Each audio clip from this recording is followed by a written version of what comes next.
Greetings everyone, welcome to our channel. இதுவரைக்கும் நம்ம சேனலை சப்ஸ்கிரைப் பண்ணாதவங்க ப்ளீஸ் சப்ஸ்கிரைப் பண்ணுங்கள். இந்த வீடியோவில் 10ஆம் வகுப்பு காலாண்டு பொதுத் தேர்வு சமூக அறிவியல் பாடத்தோட நம்ம மாடல் கொஷின் பேப்பர் தான். இது போன வருஷம் நடந்த கொஷின் பேப்பர். மாடல் கொஷின் பேப்பராக ரிவிஷன் பண்ணிக்கோங்க. மினிமம் ஒரு 5லேருந்து 6, அதாவது மினிமம் ஓகேங்களா 5ஓ 6ஓ கொஷின் பேப்பர் ரிவிஷன் பண்ணுங்கள். மேக்ஸிமம் நான் 10, நோ ப்ராப்ளம்.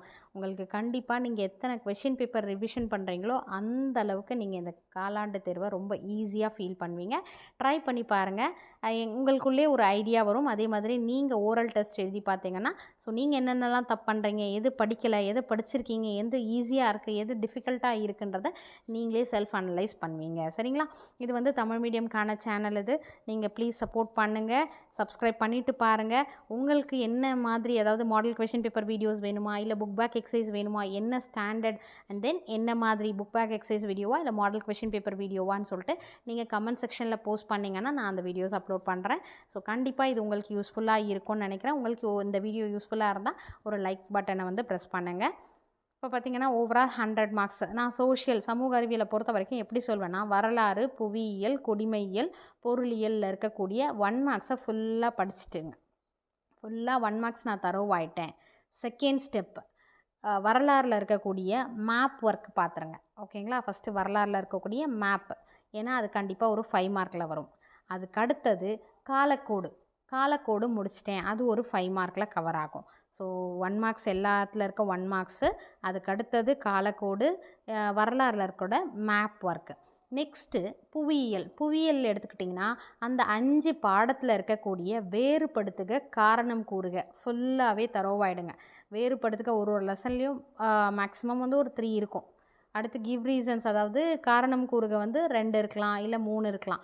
இதை இப்போ ஒரு பாடத்தில் இருக்கிற இப்போ குவார்ட்டர்லிக்கு நமக்கு 5 பாடம் தான் இருக்குது. அந்த 5 அலகில் இருக்கக்கூடிய வேறுபடுத்துக, காரணம் கூறுக படிச்சிங்கன்னா இப்போவே நீங்கள் ஒரு 5 மார்க்குக்கு ரெடி ஆகிட்டீங்கன்னு அர்த்தம்.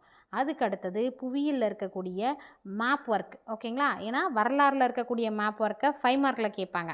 புவியியலில் இருக்கக்கூடிய மேப் ஒர்க்கை 8 மார்க்கில் கேட்பாங்க. ஸோ இதெல்லாம் நீங்கள் படிச்சிங்கன்னா, இப்போ நான் 1 மார்க் படிச்சிருக்கேன் அப்படின்னா 14 மதிப்பெண். சரிங்களா? இப்போ நீங்கள் கால்குலேட் பண்ணி பாருங்கள் நம்ம சொன்னதை. நம்ம இதாவது இது வரைக்கும் நம்ம படித்தாலே எவ்வளோ ஸ்கோர் பண்ணுறோன்னு சொல்லிட்டு. 14 மதிப்பெண் 1 மார்க்கு. அதுக்கு அடுத்தது 1 மார்க் வேறு எதுலையாவது, இப்போ 1 மார்க் நமக்கு சம்டைம்ஸ் 2 மார்க்கில் கேட்கலாம், சம்டைம்ஸ் 5 மார்க்கில் கேட்கலாம். சரி, 1 மார்க்கில் இருக்கக்கூடிய நமக்கு கவுண்டிங் 14 வருது. அதுக்கு அடுத்தது பார்த்திங்கன்னா ஒரு காலக்கோடு படித்தோன்னா ஒரு 5 மார்க்கு. நெக்ஸ்ட்டு காரணம் கூறுக, வேறுபடுத்துக, அது ஒரு 5 மார்க்கு. மேப் ஒர்க், அதாவது மேப் ஒர்க், அதாவது வரலாறில் இருக்கக்கூடிய மேப் ஒர்க் 5 மார்க்கு. அடுத்து நமக்கு புவியியலில் இருக்கக்கூடிய மேப் ஒர்க் பண்ணோன்னா 8 மார்க்கு. இது டோட்டலாக இப்போ 14. அதுக்கடுத்து 3 5 மார்க் வரும். காலக்கோடு, மேப் ஒர்க் 1, நெக்ஸ்ட்டு காரணம் கூறுக, வேறுபடுத்துக, அது ஒரு 15 மார்க்கு. 15 + 14 29. 29 ப்ளஸ் அந்த ஒரு 8 மதிப்பெண் நமக்கு புவியியலில் வரக்கூடிய மேப்பு 8 மார்க்ஸில் வரும் இல்லையா, அந்த மேப்பு. இது வரைக்கும் நீங்கள் பார்த்தீங்கனாலே 37 மார்க் வருது. இதோடு நீங்கள் 1 மார்க் நமக்கு இதில் பார்த்தீங்கன்னா 5 மார்க் 1 மார்க்ஸில் கேட்டிருக்காங்க. 42 மார்க்ஸ், அதாவது 30லேருந்து 40 மதிப்பெண் நீங்கள் இது வரைக்கும் படித்தாலே உங்களுக்கு ஈஸியாக கிடச்சிரும். எப்படி நான் சொல்கிறேன் பாருங்கள். இப்போ 14 மதிப்பெண் நமக்கு 1 மார்க்கில் கிடச்சிருக்கா. ஸோ இந்த 1 மார்க்கை ஃபுல்லாக நீங்கள் ஃபுல் மார்க்ஸ் எடுக்கணும். 1 மார்க் நமக்கு டியூரேஷனும் ரொம்ப கம்மி, ஈஸியாக மெமரைஸ் பண்ணிடலாம். அந்த 1 மார்க்குக்கு 1 வேர்டு ஆன்சர்னும் போது டைமிங்கும் கம்மி தான், ஈஸியாக நீங்கள் படிச்சிடலாம். இப்போ 1 மார்க்ஸ் நான் படிச்சிட்டேன். ஓகேவா? அதுக்கு அடுத்தது ஏதேனும் 10 வினாக்களுக்கு விடையளிக்கவும். இது 2 மார்க் கொஷின்.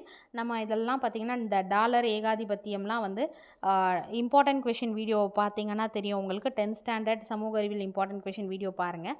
அதில் இந்த கொஷின்லாம் கண்டிப்பாக ஸ்கிப் பண்ணாதீங்க. ரொம்ப ரொம்ப ரொம்ப இம்பார்ட்டன்ட். 6 டைம்ஸ் கேட்டிருக்காங்க, 5 டைம்ஸ் கேட்டிருக்காங்க, நம்ம போட்டிருப்போம். அந்த மாதிரி ரிப்பீட்டட் கொஷின் எல்லாமே, இம்பார்ட்டன்ட் கொஷினில் இருக்கிறது எல்லாமே இதில் கவர் ஆகிருக்கும். அதனால் அந்த கொஷின் ஃபுல்லாகவே தரோவாக பண்ணிக்கோங்க. இதில் 28 பார்த்திங்கன்னா கண்டிப்பாக நீங்கள் ஆப்ஷனில் ஸ்கிப் பண்ண முடியாத ஒரு கொஷின். தங்க மதிப்பீட்டளவு குறிப்பு வரைக. ஓகேங்களா?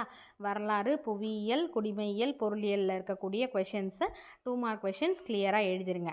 அடுத்து பகுதி 3 பார்த்தீங்கன்னா இதுதான் நான் சொன்னேன் 5 மார்க்குக்கு 1 மார்க்கை கேட்டிருக்காங்க பாருங்கள். கோடிட்ட இடங்களை நிரப்புக. ஸோ 1 மார்க் நீங்கள் படிச்சிங்கன்னா நமக்கு வந்து வெறும் சரியான விடையை தேர்ந்தெடுத்து எழுதுகளோடு நிற்கிறது கிடையாது. சம்டைம்ஸ் 2 மார்க்கில் கேட்குறாங்க, சில நேரத்தில் 5 மார்க்கில் கேட்குறாங்க, சில நேரத்தில் 8 மதிப்பெண்ணில் கூட கேட்குறாங்க. அதனால் 1 மார்க்ஸ் ஃபுல்லாக தரோவாக பார்த்துக்கோங்க. இப்போ இது ஒரு 5 மார்க், அது ஒரு 14 மார்க்ஸ் வந்துதா, அதுக்கு அடுத்தது இது ஒரு 5 மார்க். ஓகேங்களா? ஸோ 14 + 5 19 மார்க்ஸ் வந்திருக்கு. அதே மாதிரி இதெல்லாம் இம்பார்ட்டன்ட் கொஷினில் கவர் பண்ணியிருப்போம். 30, 31, 32, 33 எல்லா கொஷினும். இதில் 36 பார்த்தீங்கன்னா வேறுபடுத்துக வருதா? இதுக்கு ஒரு 5 மார்க் நம்ம சொல்லியிருக்கோம். அப்போ 14 + 5 19, அடுத்தது 20, அதாவது 24 மார்க்ஸ்க்கு நமக்கு இது வரைக்கும் வருது. அடுத்தது 37, 38, 39 பசுமை புரட்சி ஏன் தோன்றியது என்பதை பற்றி விவரி. ஸ்கிப் பண்ணவே வேண்டான்னு நம்ம இம்பார்ட்டன்ட் கொஷின் வீடியோவில் சொல்லியிருப்போம். அடுத்து 41 பார்த்திங்கன்னா நமக்கு வந்து இது காலக்கோடு வருது, அது ஒரு 5 மதிப்பெண். நெக்ஸ்ட்டு வரலாறில் இருக்கக்கூடிய மேப் கேட்குறாங்க, அது ஒரு 5 மதிப்பெண். ஸோ 24 + 10 34 இது வரைக்கும் வந்திருக்கு. ஓகேங்களா? இது 1 மார்க்கு, மேப் ஒர்க்கு, காரணம் கூறு, வேறுபடுத்துக படித்தது வரைக்கும். அடுத்தது பகுதி 4ல் 8 மதிப்பெண்.